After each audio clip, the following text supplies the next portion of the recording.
Good evening, and welcome to Truth Report.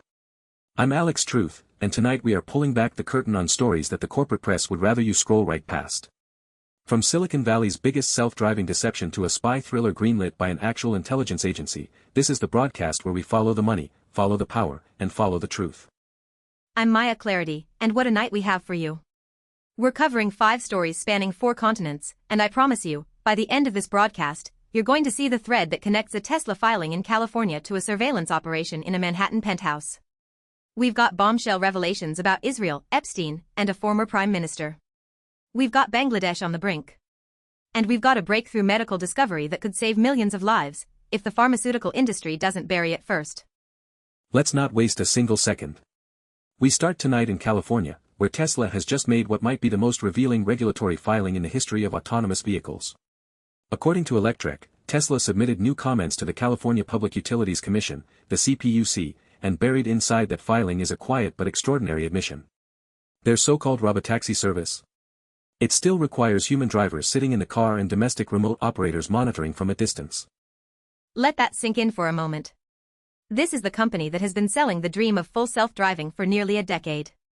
Elon Musk has stood on stage year after year promising that Tesla vehicles would be fully autonomous, no steering wheel, no pedals, no human needed. He told investors that each Tesla would become a revenue-generating robotaxi while you sleep. And now, in black and white, in a regulatory filing, Tesla is admitting, we still need humans. In the car. Watching. Ready to take over. But here's where it gets truly audacious, Maya. Rather than treating this as a setback, rather than acknowledging that they've been overpromising for years, Tesla is actually spinning this as a feature. They're arguing to California regulators that their multi-layered human supervision model, that's their phrase, multi-layered human supervision, is actually superior to what Waymo is doing. They're saying that having a human driver in the seat plus remote operators watching feeds is more reliable than Waymo's approach. Which is an absolutely remarkable pivot when you think about it. For years, the entire pitch to investors, the entire justification for Tesla's inflated stock valuation, was that Tesla would achieve full autonomy before anyone else. That was the moat. That was the competitive advantage. No other company would crack the code the way Tesla's neural networks would. And now the argument has shifted completely. Now they're saying the advantage isn't that they don't need humans, it's that they use humans better than the competition. And we need to talk about what this means for Tesla investors. Because when Musk unveiled the robotaxi concept, Tesla's market cap surged on the promise of a fully autonomous fleet. Analysts priced in the idea that Tesla would operate a ride-hailing network with no labor costs. That was the whole value proposition. A car that drives itself equals pure profit on every ride. But if you need a human driver in every vehicle and a team of remote operators monitoring multiple vehicles, the economics collapse entirely. You're not running a technology platform anymore. You're running a taxi company with extra steps. And a very expensive one at that. Because you're not just paying the driver, you're paying the remote operators, you're paying for the telecommunications infrastructure to enable real-time remote monitoring, you're paying for the redundant systems. This filing essentially confirms what critics have been saying for years. Tesla's full self-driving technology is not full, it is not self, and whether it qualifies as driving is debatable. What's not debatable is that the CPUC now has on record, from Tesla's own mouth, that human supervision remains essential. The deeper question here is about regulatory capture. Why is Tesla making this filing now? Because Waymo has been operating a truly driverless service in San Francisco, Phoenix, and Los Angeles. Waymo's vehicles have no safety driver. They are genuinely autonomous. And Tesla is watching Waymo expand while its own technology lags behind. So the strategy becomes clear: if you can't beat them on technology, beat them on regulation. Convince the CPUC that the rules should favor your model, the one that requires humans, over the model that actually achieved what you promised but couldn't deliver. It's the oldest play in the corporate handbook. When your product can't compete in the market, compete in the regulatory arena instead. And this isn't just about California. Whatever framework the CPUC establishes will influence regulators across the country and around the world. Tesla is trying to rewrite the rules of autonomous vehicles to match what Tesla can actually do, rather than building the technology to match what the rules require. We should note that Electrek, which broke this story, has been one of the most closely watched outlets in the electric vehicle space, and their reporting on this CPUC filing lays out the documents clearly. This is not speculation. These are Tesla's own words to regulators. And the contrast between what Tesla tells regulators in a formal filing and what Elon Musk tells the public on social media, that gap is something investors and consumers should be deeply concerned about. Absolutely. When the promises on stage don't match the admissions in regulatory filings, that's not a communication problem. That's a credibility problem. And it raises serious questions about what other gaps exist between Tesla's public narrative and its private regulatory reality. Let's move on to our second story, and we're crossing the globe to Bangladesh, where a political flashpoint is building around a national referendum.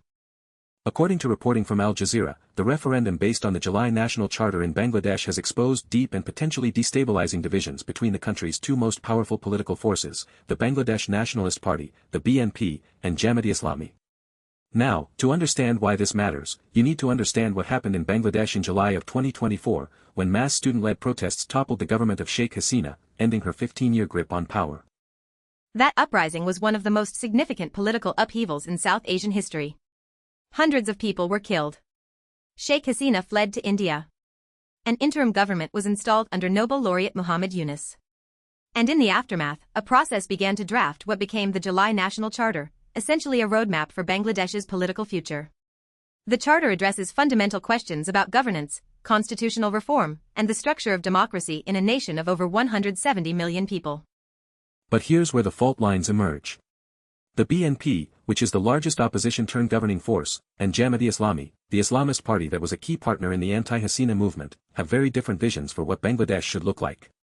The referendum is meant to ratify elements of this charter, but the two parties can't agree on the terms. And when the two most powerful post-revolution political forces can't agree on the foundational rules of the new system, you don't have a transition to democracy, you have a powder keg. What Al Jazeera's reporting makes clear is that this isn't just a policy disagreement. This is a fundamental clash over national identity.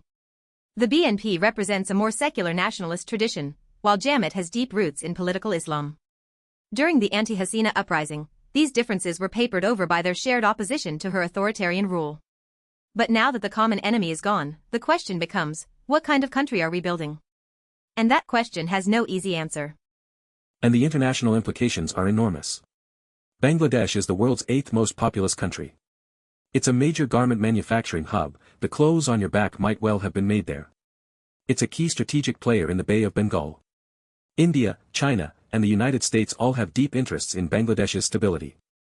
A political crisis over this referendum could send shockwaves through global supply chains, trigger a refugee crisis, and reshape the geopolitical balance in South Asia. What we're watching in Bangladesh is a story that plays out again and again in post-revolutionary transitions. The coalition that tears down the old regime rarely survives the question of what comes next. And when the answer to that question is being put to a national referendum, the stakes couldn't be higher. This is a story we'll be watching very closely in the weeks ahead. The people of Bangladesh have already paid an extraordinary price for the chance at genuine democracy. Hundreds lost their lives in those July protests. The least the international community can do is pay attention as this next chapter unfolds, because the forces that could destabilize Bangladesh aren't just domestic, they include global economic pressures and great power competition that treats 170 million people as pieces on a chessboard. Now let's pivot to a story that sounds like it came straight out of a Hollywood pitch meeting, except it's very real and very revealing. According to the South China Morning Post, one of the biggest box office hits of the Lunar New Year in China is a spy thriller called Scare Out, directed by none other than Zhang Yimou, the legendary filmmaker behind Raise the Red Lantern and House of Flying Daggers. But here's the twist, this film was produced under the direct supervision of the Ministry of State Security, China's premier intelligence and espionage agency. Let me say that again, because I want it to register. China's equivalent of the CIA directly supervised the production of a major commercial film. The Ministry of State Security didn't just consult. They didn't just lend their name. They supervised the production. And the ministry has stated publicly that the film is based on real-life cases, real counter-espionage operations where agents tracked down researchers who leaked classified information. Zhang Yimou is not some unknown state propagandist. This is one of the most acclaimed directors in world cinema. He directed the opening ceremony of the 2008 Beijing Olympics. His films have won Golden Bears, Golden Lions, and have been nominated for Academy Awards. The fact that a filmmaker of his stature agreed to work directly under the supervision of the intelligence services tells you something profound about the relationship between art and state power in Xi Jinping's China. And the box office numbers confirm that this isn't just a vanity project for the ministry. This film is a genuine commercial hit. Chinese audiences are turning out in massive numbers. Which raises an uncomfortable question, is this entertainment, or is this the most sophisticated propaganda operation we've seen in the modern era? Because when your intelligence agency produces a blockbuster that glorifies counter-espionage and frames information leakers as enemies of the state, you're not just making a movie. You're shaping public consciousness. Think about the message this sends to every researcher, every academic, every scientist in China. The state security apparatus has produced a mass entertainment product whose central narrative is the hunting down of a researcher who shared information. In a country where the boundaries of what constitutes a state secret are deliberately vague, this film functions as a warning dressed up as entertainment. It says, if you share information we don't want shared, we will find you, and we'll make a movie about catching you to ensure everyone else gets the message. And this is part of a much larger pattern. Under Xi Jinping, China has dramatically expanded its definition of espionage, passed sweeping national security laws, and cracked down on foreign due diligence firms, journalists, and researchers. The Ministry of State Security launched its own social media accounts in 2023, urging citizens to report suspicious foreign contacts. This film is the cinematic extension of that campaign, making counter-espionage not just a policy priority but a cultural phenomenon. What's particularly striking is the contrast with how Western intelligence agencies handle their relationship with popular culture.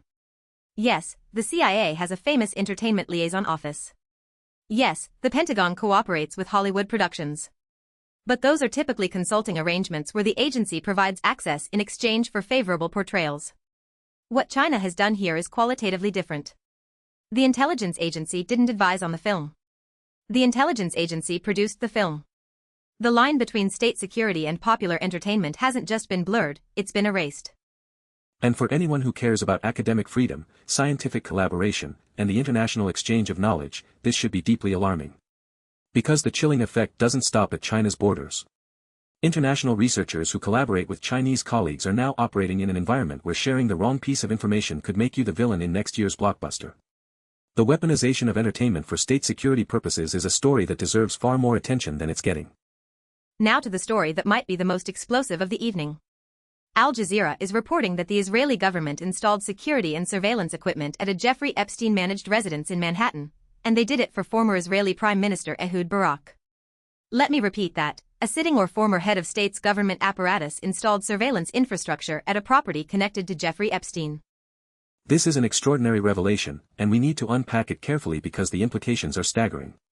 Jeffrey Epstein, as our viewers know, was a convicted sex offender and accused sex trafficker who maintained relationships with some of the most powerful people on the planet before his death in a Manhattan jail cell in 2019, a death that was ruled a suicide but that remains the subject of intense public skepticism.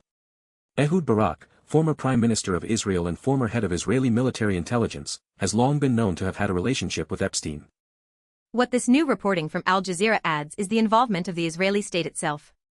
This isn't just about a former prime minister having a personal relationship with a disgraced financier.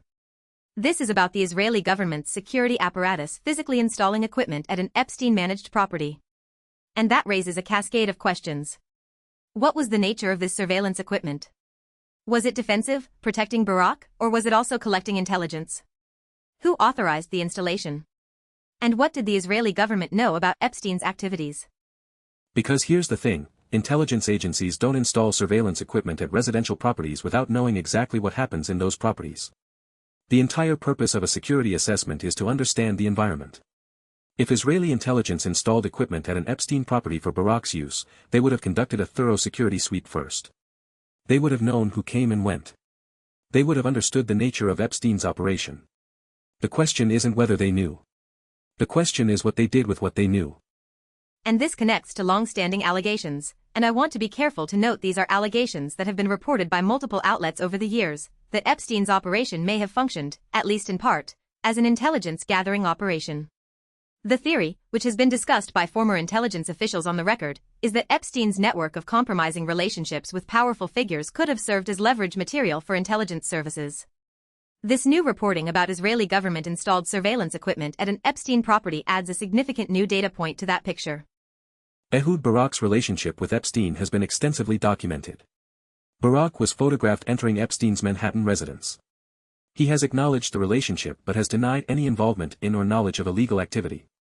But the question was always, why was a former prime minister and military intelligence chief spending time at properties managed by a man whose activities were, at minimum, deeply suspicious? The answer that it was simply a social friendship has always strained credulity. This new reporting strains it further. What's also significant is the timing of this revelation.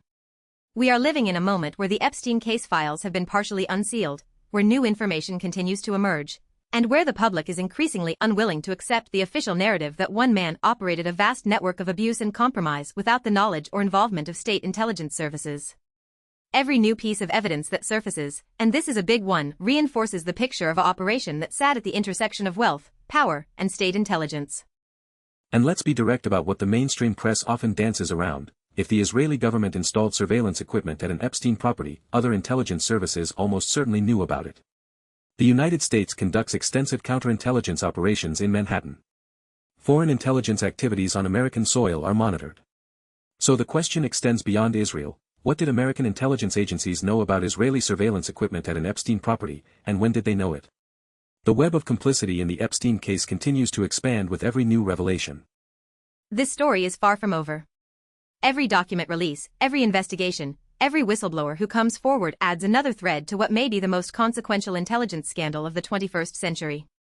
And the fact that we're still learning new details years after Epstein's death tells you that the full truth has been actively suppressed, not passively overlooked. Our final story tonight takes us from the corridors of power to the corridors of medical research, and it might be the most consequential story of the evening for our viewers' lives. A groundbreaking study published in Nature, and for those who don't know, Nature is the single most prestigious scientific journal in the world, has identified a molecular mechanism that drives MASH, which stands for metabolic dysfunction-associated steatohepatitis. That's the advanced form of fatty liver disease, and it affects tens of millions of people worldwide. Let me translate the science into plain language, because this matters. Researchers have discovered that a protein called GPNMB is secreted in the body, and a piece of that protein, called the ectodomain, binds to a receptor called RYK on liver cells, on hepatocytes. When that binding happens, it activates a signaling pathway called ERK1/2, which essentially tells the liver cells to absorb more fat and ramp up fat production programs. Over time, this process drives the inflammation and scarring that characterizes MASH, which can progress to cirrhosis and liver cancer. But here's the breakthrough. The researchers didn't just identify the mechanism, they demonstrated that blocking the GPNMB-RYK axis, interrupting that molecular handshake, actually prevented and treated MASH in preclinical models. That means in animal studies, they were able to both stop the disease from developing and reverse it after it had already started. For a disease that currently has extremely limited treatment options and affects an estimated 115 million people globally, this is potentially transformative. And this is where I want to put on my investigative hat, because the story of what happens next with this research is as important as the discovery itself. MASH, which was previously called NASH before the nomenclature changed, represents one of the most lucrative potential drug markets in the world. We're talking about a condition driven by obesity, metabolic syndrome, and modern diets. The patient population is enormous and growing. Pharmaceutical companies have been racing to develop MASH treatments for years, and most have failed. The one drug that has been approved, resmetirom, was just greenlit by the FDA in 2024, and it represents a multi-billion-dollar opportunity for its manufacturer. So when a Nature paper identifies an entirely new therapeutic target, the GPNMB-RYK axis, the pharmaceutical gold rush begins immediately. The question for patients and taxpayers is whether this discovery will be developed into an affordable, accessible treatment, or whether it will be locked behind patents and priced at tens of thousands of dollars per year, accessible only to those with premium insurance in wealthy countries. Because that's the pattern we see over and over in modern medicine. Public and academic researchers, often funded by taxpayer money through the NIH and equivalent agencies around the world, make the fundamental discoveries. Then private pharmaceutical companies license those discoveries, develop drugs based on them, and charge prices that bear no relationship to the cost of development. The scientists who published this paper in Nature did the hard work. The question is who will reap the financial reward, and whether the 115 million people who need treatment will actually get it. And there's a broader public health dimension here. MASH is not a disease of genetics or bad luck.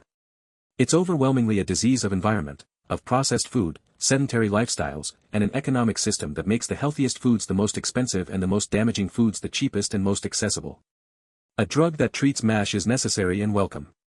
But a society that generates MASH at industrial scale and then sells the cure at premium prices is a society that has its priorities fundamentally backward.